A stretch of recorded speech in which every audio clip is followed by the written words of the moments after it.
何度か使用して思ったことは、これバッテリーが非常に軽い。軽い部類ではないんですが、大容量の3万ミリアンペアの割にはコンパクトで軽く感じました。見た目1万5000とか2万ミリアンペアくらいに見えるけど、これで3万ミリアンペア、結構コンパクトだなと思いました。あとは入力、これ DC ですね。DC 入力の充電になります。で、反対側にアウトプットのタイプ A があるので、スマートフォンに充電とかもできました。で、簡単なマニュアル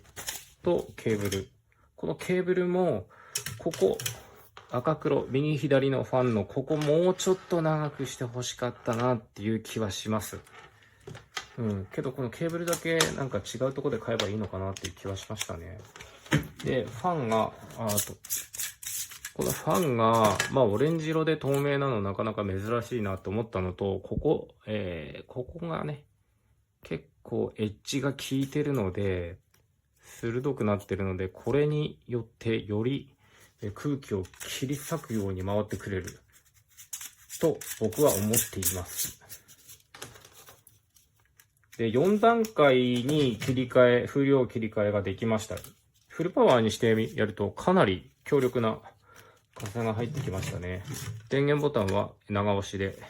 これ残り何パーって出てるのも非常にありがたいです。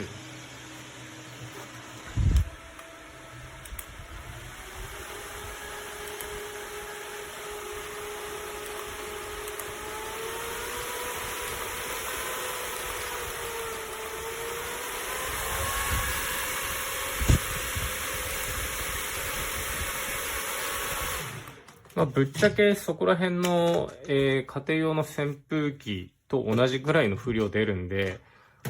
空調服着てるともっこりしますね。かなり気持ちいい風が出てきます。また、